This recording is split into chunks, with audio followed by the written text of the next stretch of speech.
Hello, everyone, and welcome to another Spilling Ink Live. I am the marvelous Jay. As you see, I've abandoned human names. I'm just going with a letter now.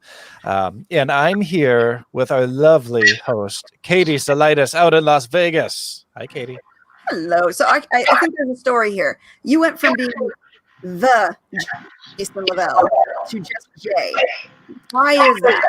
Well, I'm slowly breaking down these walls. Eventually, I'm going to announce to the world that I'm actually an alien, and we don't have names where I come from. Yes, but I'm not ready to announce that yet. So for now, I'm just cutting down on the letters as much as I can. So it's so great to see everybody this evening. I can't actually see you, but I know the millions of people that are watching can see me. And I do want to give a shout out to our sponsor, Creative Edge Publicity, who helps to make this show possible, to give us this lovely video platform and make the audio podcast possible as well. Creative Edge Publicity, your brand, your future. They are advocates of collaboration and believers in partnerships in the ever-changing literary industry. So thank you so much, Creative Edge, for all your help and support with keeping this show going. Well, we have two job reading that. I know. Don't I pass as human pretty well, don't I? You do. You do. Shockingly so. Well, we have two guests tonight that are brand new to this show. We have Michael Dees and Lauren's comment popped up right when I was going to read Deborah's name there. So I didn't know your last name, Deborah Yates. So I'm going to let these two introduce themselves. Whoever wants to go first. Actually, we'll do the Deborah, you can go first and tell us all about yourself. Hi, everybody. My name's Deborah Yates, and I'm from Ohio, and now I live in Florida. My book is called Woman of Many Names, and I wrote a book about my seventh great-grandmother, who was the last Gagayu, beloved woman of the Cherokee Nation before the Trail of Tears, the removal. Wow. That sounds pretty intense. Is it intense? Is it a tearjerker? It is. Okay. It's a happy and a sad story all in one. It's mostly an homage to my seventh great-grandfather, Kingfisher. There wasn't a lot in history written about him, so I wanted to make sure that he was included in her story. And so it basically focuses on Nanyehi, Nancy Ward, from a young age until she was around 19 years old, and the loss of her first husband, Kingfisher. Wow. Well, yeah, that sounds incredible. That sounds like good documentary material right there. Oh, I'm sure it would be good something. Amazing. Yeah, she was quite a character. The King of England, I think it was King George III, declared my Native American family the emperors and the princes and princesses of America. And my eighth great-grandfather sent a raccoon-shaped crown to England to him, and they called it the Crown of Tanasi. And that went over on a ship called the Fox back in the late 1600s, I believe, if I'm correct on that. A fascinating story, that deserves to be told. It's an American story, and I think it's very important that young women have another role model in this life other than maybe some other role models that might not really be the best role models. This woman actually existed. She's not a cartoon character, and she did a lot of great things. She saved a lot of people's lives, a lot of the settlers and pioneers that would have perished had it not been for the intervention of Nancy Ward. And she knew great guys like Thomas Jefferson and Daniel Boone and Ben Franklin, and it's just quite a notorious character over time. Wow. That just sounds incredible. I've got some we've got some strange feedback type noise that I'm hearing. Are you guys hearing that? Sounds like a monster growling. It's a switchblade hum and buzz. It's my the photo is actually a original oil painting that's behind me is the cover of my book. And that was done by a lady here in St. Pete Beach, Dawn Fisher. Lovely artist. Oh, that's awesome. So cool. Question popped up. Well, Michael, could you tell us about yourself and what you write? Goodness. Well, my pen name is Michael Dees. My middle initial is D, and my mother always called me Michael D when I was growing up, usually when I was in trouble. But as I started writing these books, when I told her that I had books coming out, oh, she was so excited. And she told everybody that Michael D's got a book. Michael D's got this book coming out.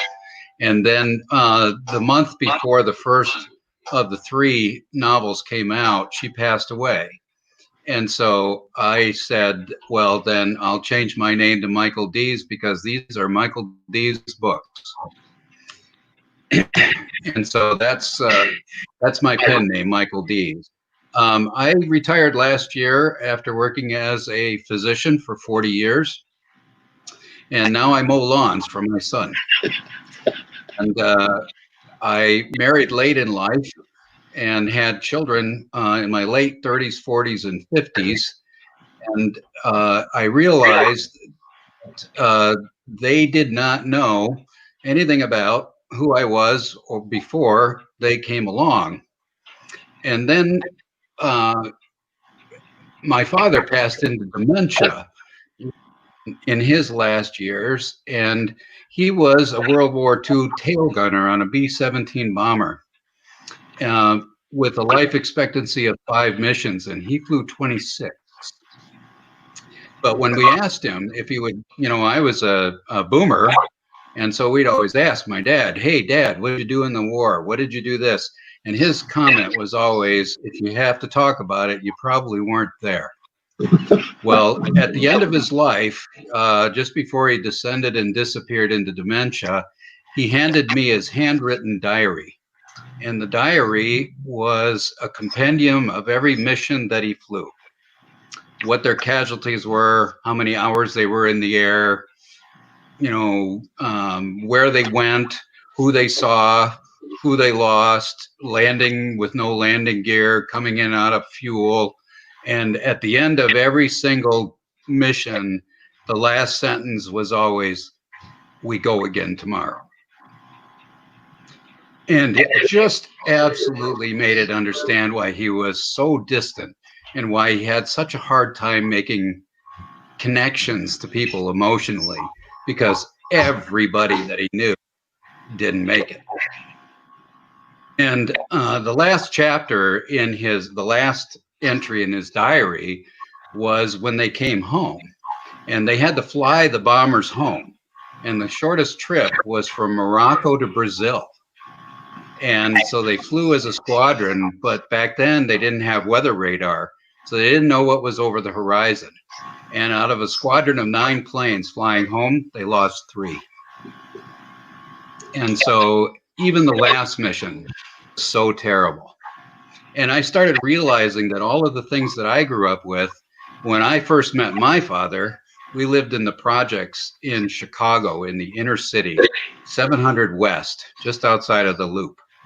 And it was a cauldron of ethnic diversity and violence.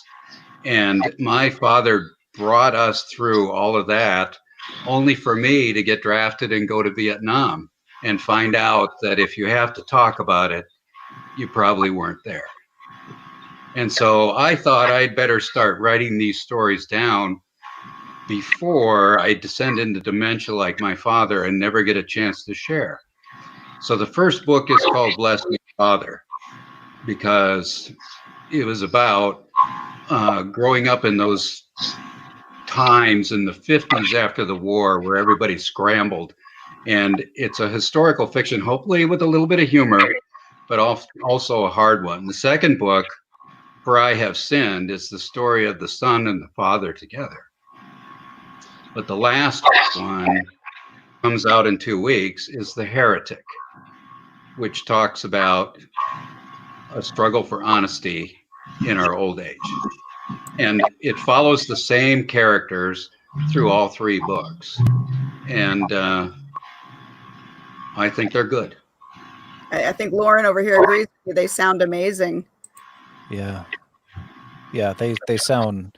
I mean, Deborah and Michael, both of your writings sound incredible. I mean, they're right up my alley too, because I love the historical stuff. I love it that you can learn while being entertained, and I Yeah. think that's the best kind of reading. Wow, those all sound incredible, and I feel like there needs to be at least a companion novel that's called "We Go Again Tomorrow," Yes. because Yes. if that's what he always said. Oh man, I think that would fit so well. It Oh would. wow. I'm intrigued by amazing. the level of detachment that somebody would have to Sure. do this kind of job every Oh, day, man. knowing that they could, possibly not be coming back, but they've got to get it done. They do it. Yeah. He writes one of the chapters, they lose both their waist gunners and their navigator on one mission. And the plane is just shot to pieces. In fact, he says we're shot to pieces. And the next day or the next mission, they get a new plane. And he said, they gave us a new plane. We're a new crew. We're all the guys that are survivors. He said, we don't show pictures of our girlfriends or talk about back home. We've learned our lesson. Wow. You have to go somewhere else mentally. I think, they didn't have a name, post-traumatic stress syndrome. When your father was doing what he was doing, they call it shell shocked. And, it changes and alters right down to your physical chemistry and alters who you are. And does it turn you into who you're supposed to be? Well, I guess so. But yes, writing about what you know makes, your books more intimate. And, I think to write a I'll good tell you, book, Deb. it has to be something that, that you're deeply passionate about and that I know your Exactly. subject matter. Mm-hmm. Oh, Yeah. Michael, They can didn't you- have a name for PTSD when I came home either. No, dear, they didn't. They didn't have a Michael, name No. when I got In it. fact, when I came home, you had to, back then, you had to travel in your uniform. When I came back from over there. Yeah. I'm sorry. And so you had to fly standby and you had to fly in your uniform in order to get standby tickets. Right. And I came in through San Francisco in 1972. Oh, And I walked that airport gauntlet with people throwing things, yelling at me, I'm so sorry. spilling drinks on me, No. spitting on my shoes. It was a different world back then. And nobody talked about PTSD then either. No, they didn't. But thank you so much for your service and your father's service. It means a lot to me, and I'm sorry for what you had to go through, for the way people treated you. My ancestors went through their, trials and tribulations, and it seems like it's something that never stops. Ask the Jewish people. They've been persecuted since we've been keeping records. So, it's, how do you change the hearts of man? I don't know. I don't know. I wish I had that answer, because I could right now. In the second book, I try to detail some of those emotions.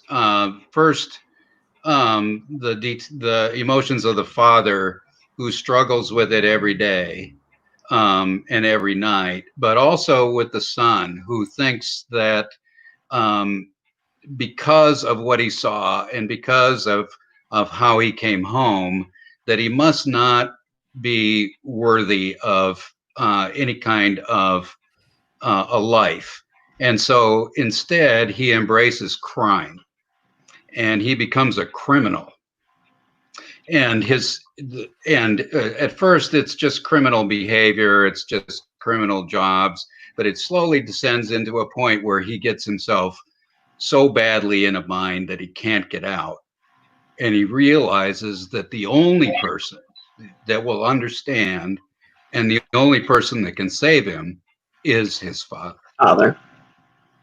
So he has to go to him. Now, I have a question. I actually want to ask both of you. Michael, I'm going to give you a break for just a couple minutes here. I'm going to ask this of Deborah first, because you've just been talking for so long. I'm going to give you a chance to take a drink here. I've been talking too much. No, not at all. I think wonderful. we're all fascinated by what you're saying. I want to know from both of you, what was it like to try to write in this headspace? Because you're both writing about, you know, actual events or actual events that you've kind of fictionalized a little bit, and things that were maybe pretty heavy, you know, things that were probably traumatic for the people that went through them or for yourself. You know, what was it like to write a book in that kind of headspace and try to kind of live those experiences through your characters? You know, was that a difficult thing? Was it cathartic? You know, what did it feel like for you? Well, with my grandmother's story, I had, you know, a little bit of documented American history to, you know, that I studied. I had stories as which my grandfather had and his brothers and sisters had shared with me back, you know, when I was a younger person. And I had just taken all those stories, you know, and weaved together the what I could find documented in American history, plus my family's oral history. And yeah, it was really hard, you know, especially the era that they were raised in. You know, women were not, you know, honored in the white culture the way they were in the Cherokee culture. Women always held high positions and honor and had a lot of say so in how the village was run, the structure of the social village. Nanyehi actually did held the, you know, the power of life and death in her hands. One wave of her arm one way, one the other meant life or death, most literally. And that was a lot of power for, you know, anyone to hold, let alone a woman in the 1700s. So her life was, you know, difficult, and it was beautiful, I believe, all at the same time. She had to walk a red path, which would be the red path to war, to find out how to negotiate for peace, how to gain the white path, you know, to peace. And she had wonderful teachers. Both of the her uncles were chiefs in the tribe. Her grandfather was, you know, like I said, was Matoy, who was the, you know, the emperor of the Cherokee Nation for, you know, quite a few years back in the early, you know, 1700s and 1600s. And that just, you know, felt like it was a tradition, you know, just like, you know, people are, you know, sons of musicians and actors, their children tend to have the same talent. So she was, you know, quite a character, and signed many peace treaties, wrote many peace treaties, and saved a lot of lives. So it does become very overwhelming when you think of the scourges, the diseases that, you know, would run through villages and, you know, literally wiped out towns and villages and whole clans, you know. So it's, you know, kind of ties in even with today's, you know, what goes on today. So, you know, it gets interesting. And yes, you feel it. I felt it to my very soul. I lived every minute of that book. So you know, you just have to find peace in what you do. And I was very, I wanted it to go out as, you know, as a history book, as, you know, nonfiction, but I couldn't back up anything that, you know, was, you know, what I was saying. It's not documented in white man's history what my family talked about, you know, 200 years ago, and, you know, kept going. So now, do you in your book, I know your book is more of a history. Do you touch at all on the current situation and, you know, kind of the oppression and prejudice that's still happening today in regards to the indigenous peoples? it is exactly the same, basically. I mean, the parallels, they just don't change, you know. And especially seeing what's going on, in these last few years, what's going on last night. It's these things are just so deeply rooted in people. And to be angry, you're not going to change anything. I mean, and my people were, the Cherokee were angry too. But that's not going to solve anything. That doesn't change anything. You have to be smarter than that. You have to, use your knowledge, use your time and the wisdom that you do have to do better. Tearing up people's stuff isn't going to change anything. It just tears up people's stuff, and they end up with nothing. No, it's not right. Just like it wasn't right what they did to the Cherokee. But we have, as a group, tried to stay together as much as possible, those that could stay, and work towards a better life. Okay, well, it's oils and casinos. Okay, well, it is what it is. But that money gets put to good use. A lot of people don't understand those monies that they raise at those casinos goes into education and healthcare and homes for Cherokee people. So, it is a good thing. They don't allot it out, a cash allotment in the Western band, but, you got to do good with what you've got to do, and you can't be angry doing it. It's not going to change anything. That brings up an interesting but sad point that we're still seeing the same prejudices. We're still seeing the same anger and the same fights over and over again. Yes. And we say, you have to be the change. You have to do good and set the example, but it never seems to go away. Does that mean that we don't have hope of it ever getting better because it's constantly just beating us down with the same things over and over again? What I wonder is the more we're blended as human race. I'm a mutt. I'm Scotch. I'm Irish. I'm Indian. I'm 57. Indian. Yeah, we're mutts. So that should bring compassion as we bleat some of that stuff. Maybe that's not a right way to put it, but I think things seem to be getting better, and then they get worse again. It's like, I don't know. That's the disheartening part is you want to see things get better. You want to see end to oppression, end to prejudice, end to fighting between people who should just acknowledge each other as people. Yeah. And it's so sad because the more you see it happening, the more you feel like it's not going to change. And then you go down that black hole of, how can you possibly have a good outlook when it's constantly just repeating itself over and over again? Yeah, it is. It's like I said earlier, just ask the Jewish folks, it's. Well, and I read an interesting article earlier today, and I hesitate to spend too much time on this because, this show we try hard not to get into politics or religion. So I think we're treading in dangerous waters right now. But should I keep my hand over the mute button, Jason? Well, no, because I'm going to behave. But I read an article earlier because you made a statement, and I think that Richard here in the comments had commented also that anger and violence doesn't solve things. And I did read an article that it was kind of shocking about all the major changes that have happened throughout this country's history, and most of the major changes have been incited by violence. And it was like that's what it took for anyone to actually make a change. And I think that that's a frightening thing because we don't want violence, but we also don't want the horrible crap that's going on right now. But now that I've said my piece, I'm gonna pull us right out of that conversation. That way, I had the last word. I'm gonna be turning this over to Michael here. But I do want to say, Deborah, you said that she had the power of life and death. If she moved her hand one way or another. And I have a receptionist that I work with that I think would love to have that power. Oh, because she's so feisty, and I'm like, I could just see her. Nope, that customer's got to go. Anyhow, it's kind of reminded me of her. And then, Mike, or where was it here? I thought this was really interesting. Richard says his uncle was a body transport in an army dump truck in Vietnam.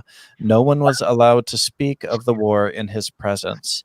And that's, that's pretty powerful, because I'm sure it was an enormous trigger. I mean, you know, I can't even imagine something like that.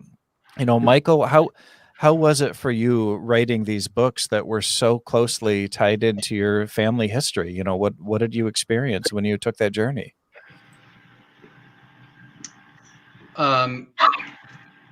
Probably it was cathartic, like you said, in a way, but there's also a certain amount of pride in it.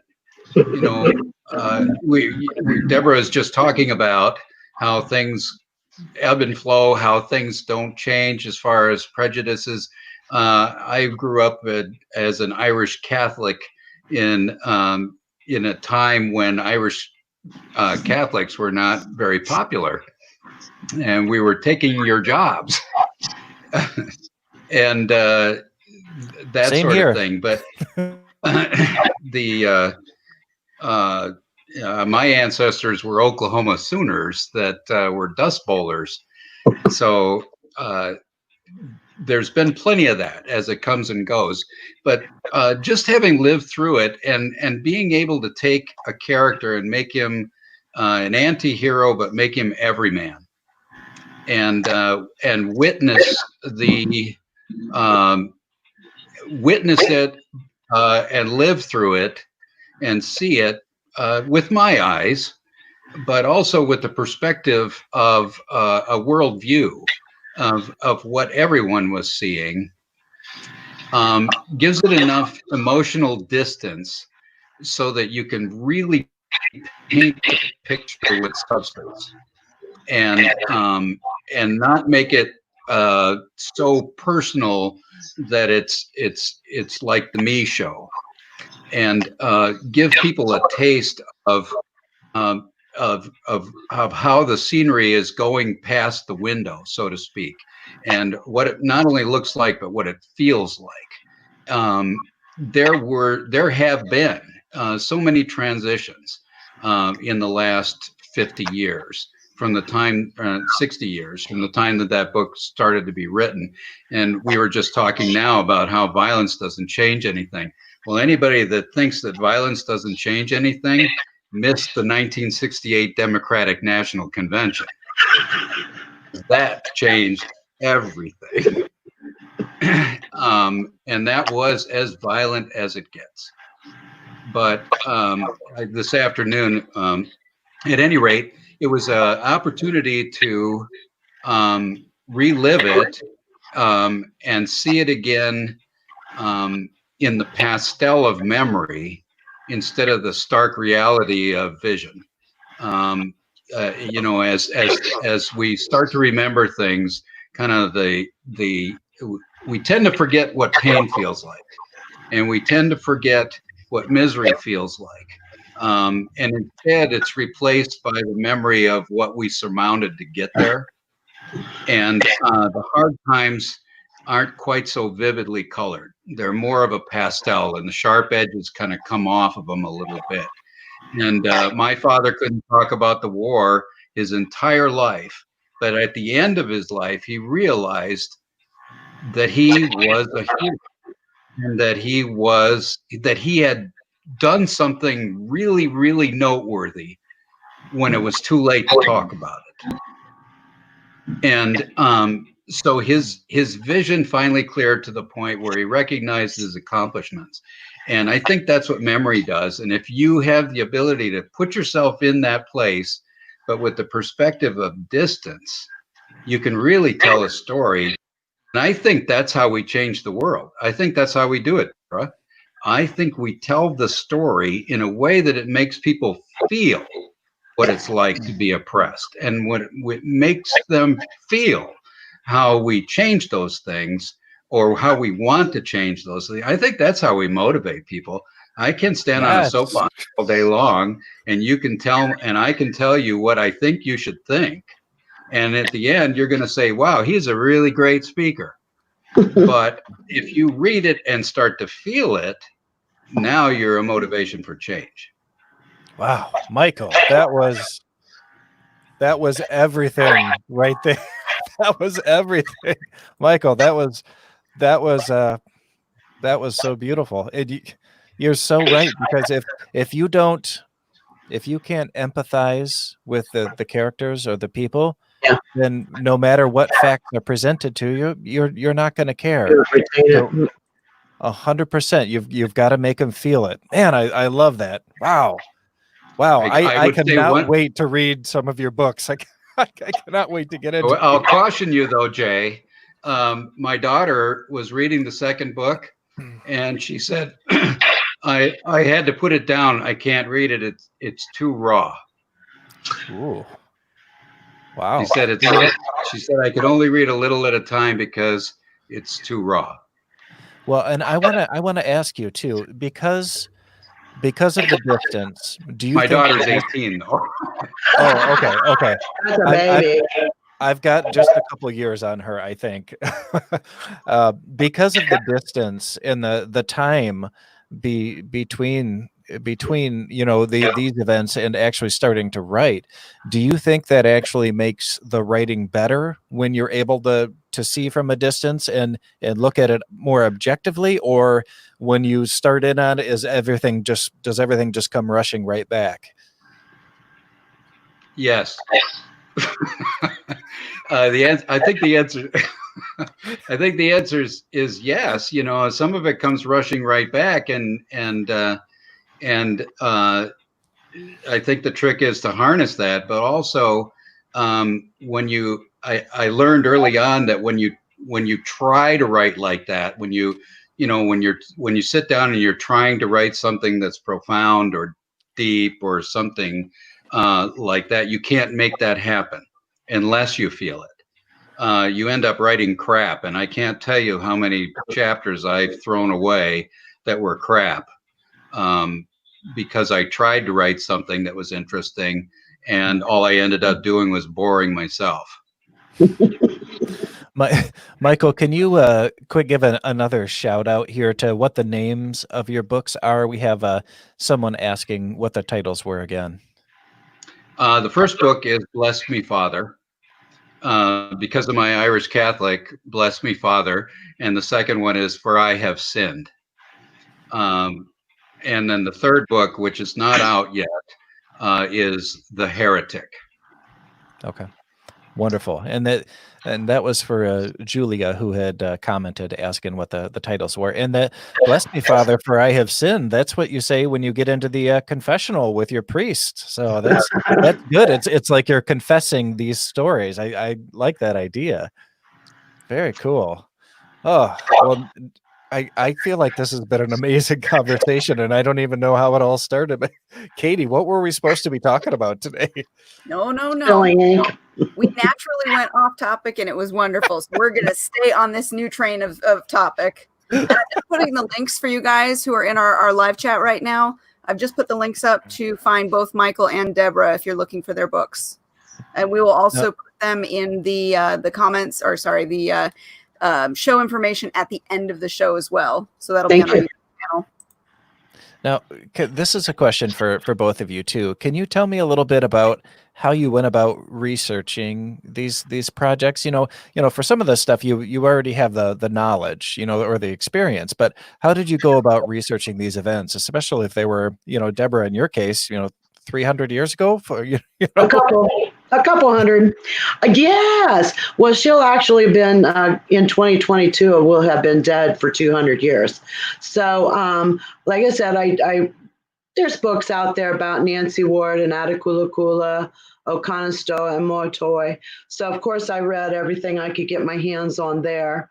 And I just went to the area. I spent months up there just researching and speaking to the locals about different, stories that they had heard over the years about my grandmother, and just kind of tried to blend into the background, so to speak, and made friends and love that Lottie's Diner up there in Benton, Tennessee, home of the Cathead Biscuit. And I go back all the time. They greet me like an old friend, and they've all read my book, and because she's buried right there in Benton, Tennessee. I was on a walkabout back in 2009. And my cousin called and she said, "Hey, did you know our grandmother had a boat ramp and a park, named after her in Benton, Tennessee?" I said, "No, didn't have any idea." She says, "Well, can you go?" And I said, "Well, I'm in Chattanooga." Not in Chattanooga, I was in Charleston rather. And Charleston, Chattanooga, there's a line there, but not one that gets there easily. So I backtracked and went. And when I got there, it's where she was buried. It's her burial site. Her, my seventh great uncle and my sixth great uncle are also buried there. So her brother and her son were buried there. And I believe that's where they pulled out my seventh great grandfather, right through there somewhere. And because it was land that my grandmother's brother had been living on for some time. So I think that's where he went. So it was an odd experience for me when I went there and saw, there's my history, and walking up there in the gardens and the plants that were there. It just, kind of really made my life come together. And I understood more maybe what my training had been throughout life to write this book, because nature is such an integral part of the Cherokee people and Native Americans in general. We were in tune with nature like no other. And, that's how we found the white folks that would come to our territories. We could smell them. They were dirty. And you could smell them long before they ever got to your house. So that's how people bathed every day, no matter how cold it was, unless you were like dying, then they didn't force you. But for the most part, we were very clean people. And so the traditions of how they lived and, are all brought into this book so people can kind of get an understanding for what it would be like to live in survival mode, like in PTSD mode, with adrenaline at heightened all the time, because that's the way those people lived. You had to be on guard 24/7. Anything and everything wanted to kill you, and including other people wanted to kill you. You had the French, you had the British, you had the Spanish, the Vikings. Everybody wanted this land. So, of course, we were in danger all the time. Well, and thankfully, the white people all smelled like Brute cologne, right? So it was it's easy. Drakkar Noir. Yeah, that's right, Drakkar Noir. Oh man, I had that when I was in high school. Good stuff. Good stuff. That is just groan worthy. Everybody got that in their stocking at one point. Nowadays, it's Axe. That's right, Axe body spray. I'm gonna interrupt this question real quick for a question from Joe Compton, who runs the Go Indy Now show network. Question for both guests. You both mentioned readers have been overwhelmed or affected by your books, but I want to know, while you were writing them, was there some really hard scenes for you to get through? And were there some scenes that hit the cutting room floor because of their effect on you while writing them? Yes. Yes. Absolutely. A lot of anger came out in the first couple drafts of my book. And as I was, redrafting them, I kept trying to pull some of that anger back, because it came through, and I didn't want to write an angry book.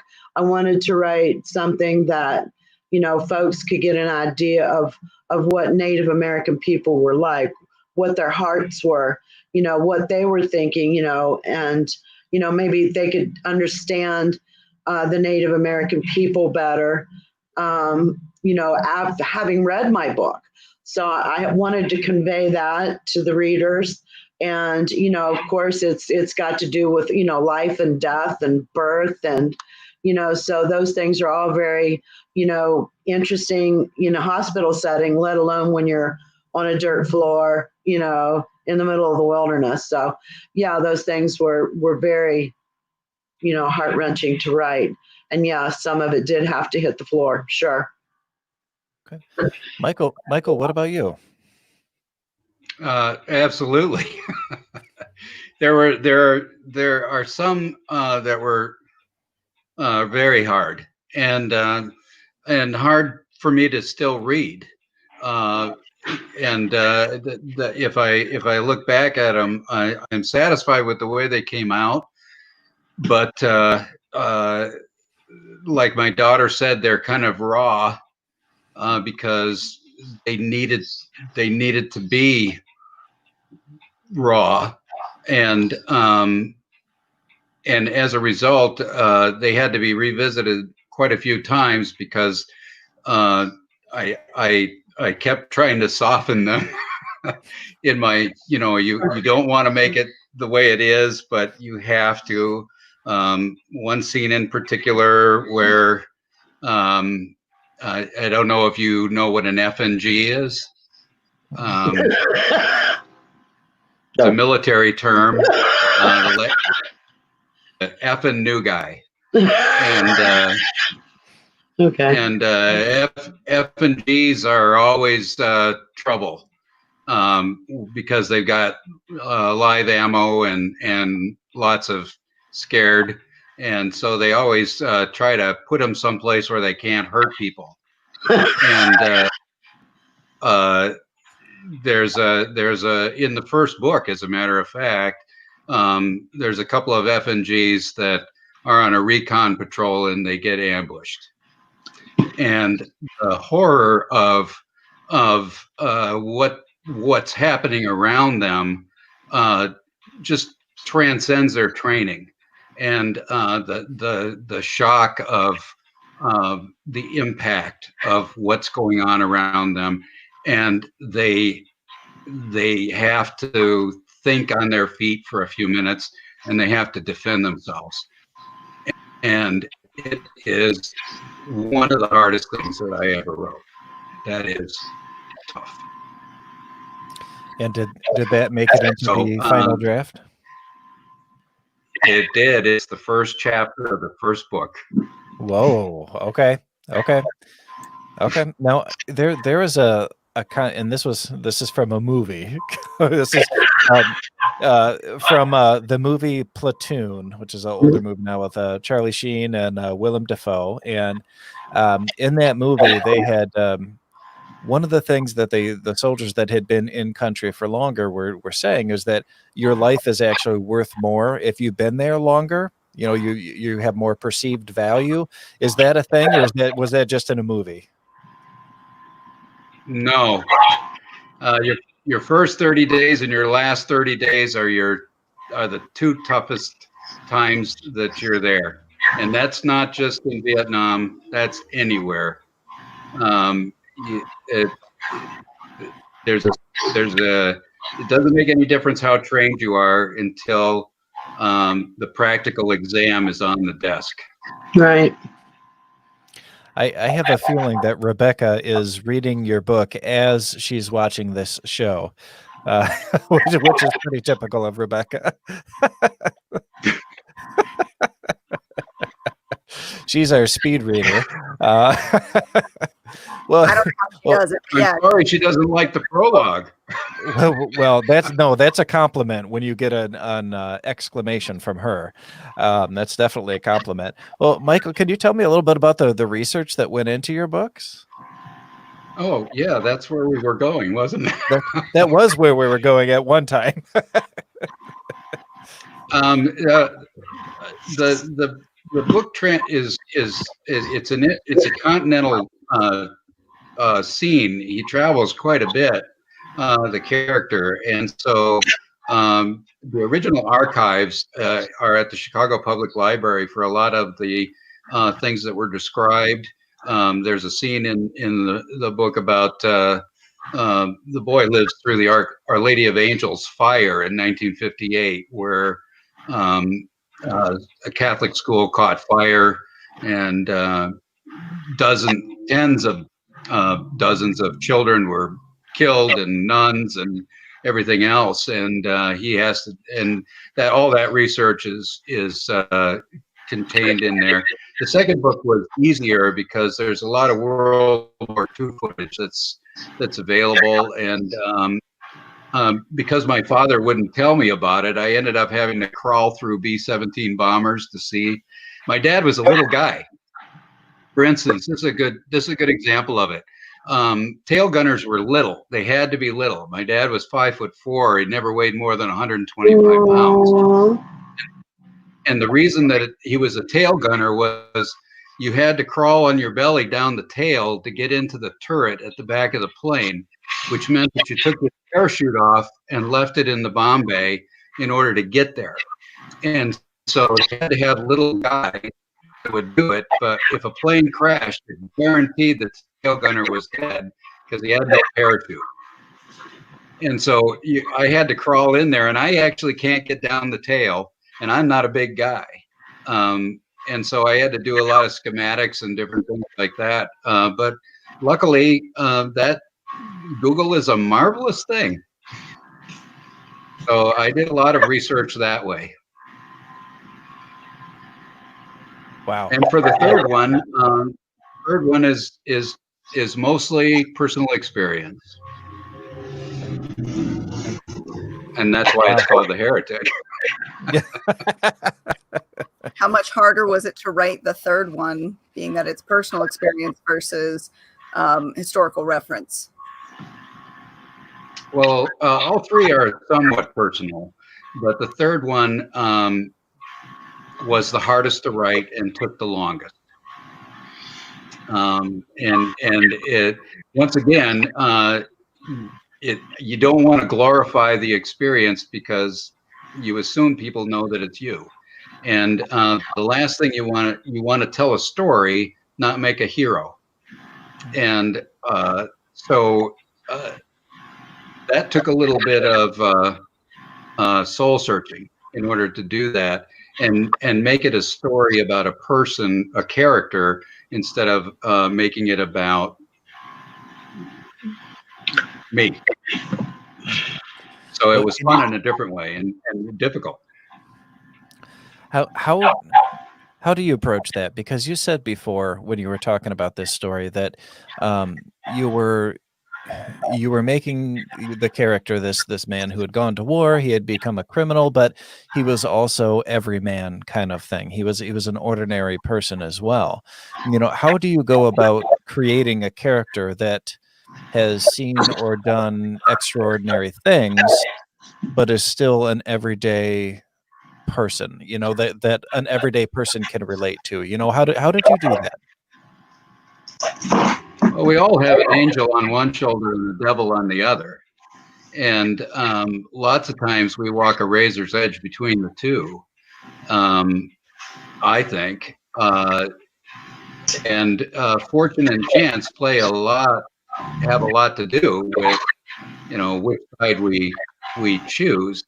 And in the case of Emma Casey, who is the anti-hero, he's a good man who's trying to be a bad man because he thinks being a good man is weak. And in the end, he kind of finds out that he might as well just accept the fact that he's not such a bad guy after all. But it takes him a long time. Now, Deborah, I'm not sure if you heard that question, but you know, when you're writing this book, you know, did you have any special techniques or tricks that you use to try to help readers relate more to your characters? No, this book was written from the heart, and it was almost like I wasn't connected in a certain sort of way. It was, I don't know. It's hard to explain. It's like asking a musician, where'd it come from? And so you just have to, you have to edit yourself, and you want the reader to empathize with you and empathize with your character and teach all at the same time. So combining all those things can get real interesting. And I didn't put a whole lot of thought into that. It just happened. So God gave me a book, that's the thing I can say. I use no magical techniques. In other words, I did it just to graduate high school, no. Well, and I have to say, you should never ask a musician where it came from because sometimes you won't like the answer.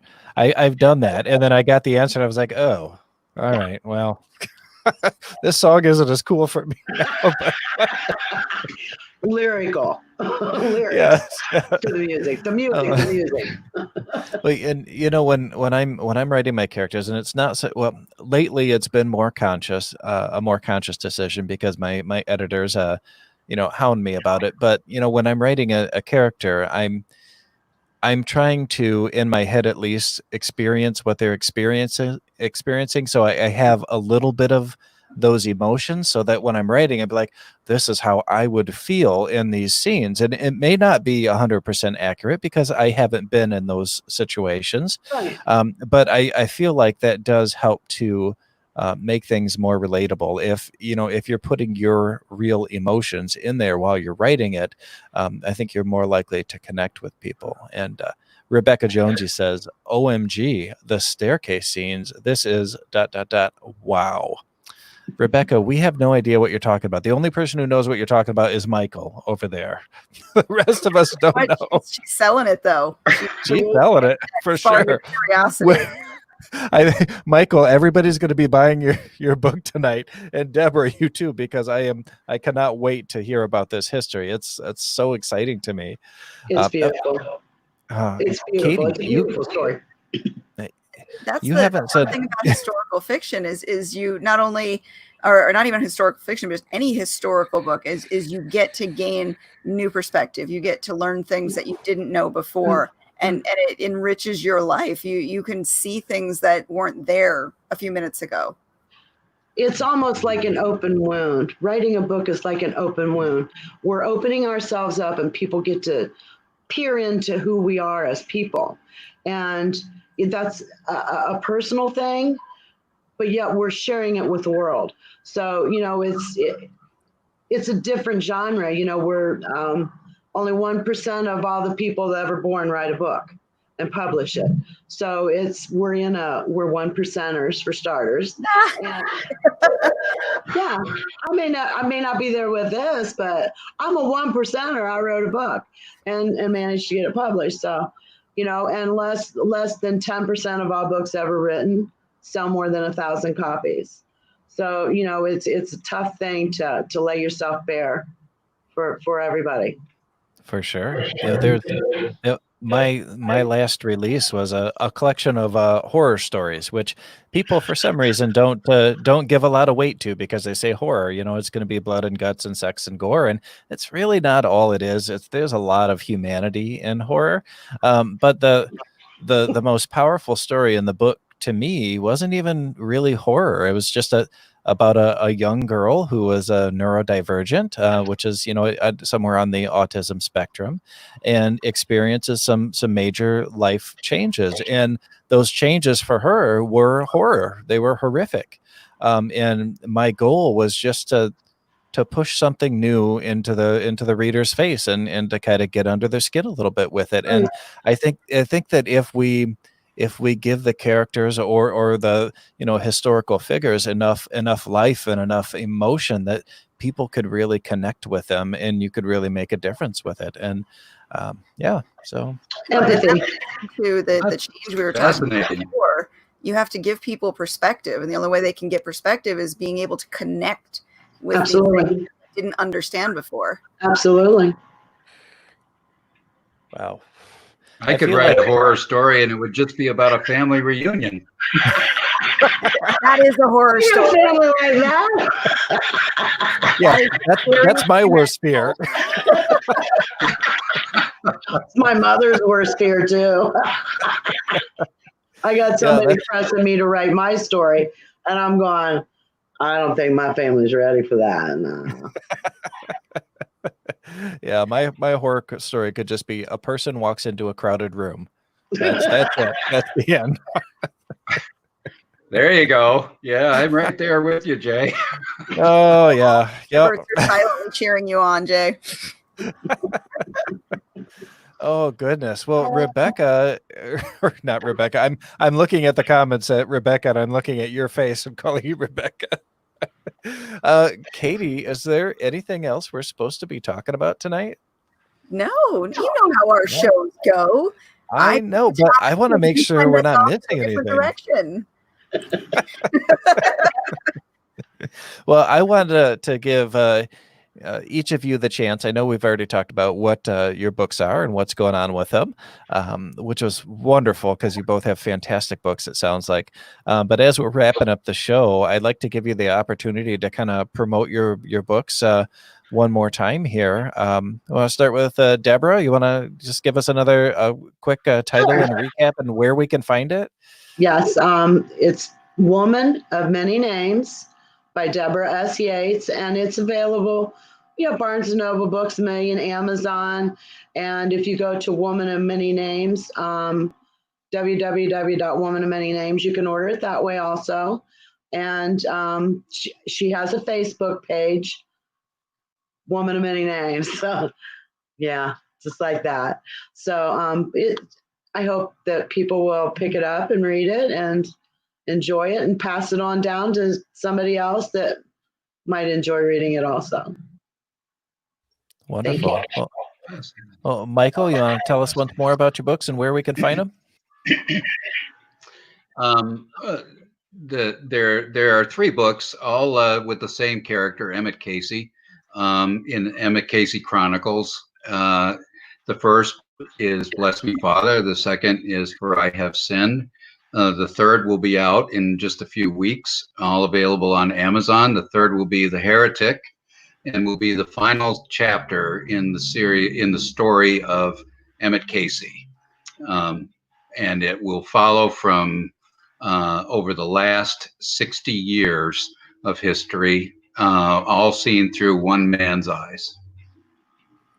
Fabulous. What about you, Katie? Do you have anything you want to promote tonight? Honestly, no. I've been so out of the game this last month. I'm still figuring out what normal is. Yeah, we all are. I understand. Well, I have a book coming out on June 25th called Pathosis. Yes, and it is it's part of what's going to be a series of kind of the Earth trying to reclaim itself. But this one is about the first one's it's about a pandemic, and we're right in the middle of the pandemic, so you can't get better timing than that. June 25th, Pathosis will be out from Three Furies Press, and you can actually pre-order it right now. Just go to threefuriespress.com and look for Jason Lavelle, and you'll find it. Wonderful. I forgot to plug my publisher. Oh yeah, plug if I can, Jay. Yeah. The books are available through Indies United Publishing, or on my website at michaeldsbooks.com. Sorry. Okay. Wonderful. No, perfect. And then I'll tell you what, why don't you guys plug your publicist, because you both have the same publicist, I think. Yes, we do. Yes. Bruce Wozniak. He is from Valrico, Florida. And he's been with me now for about almost 5 years. We're still doing things. So it's been a great adventure, and he's a great guy. And we're praying for him and his family right now. His sister's not been well. Okay. Well, I appreciate Bruce sending you guys our way. It's been fantastic talking to you. It's been fun. Yeah. Well, we are about at the end of our showtime tonight, guys. I want to give another shout out to Creative Edge Publicity, who helps to make this show possible. Creative Edge, your brand, your future. And that's all for tonight, guys. But if you like the shows, please share it around. There's going to be an instant replay up soon, and on YouTube and Facebook, and you can show all your friends. And yeah, leave us a review, like it, leave us a comment. We love it. And thank you for everyone that's been in the comment gallery tonight. There was a lot of people watching and commenting. We really appreciate it. We like what you add to the show and the conversation. So until next week, guys, see you later. Thank you.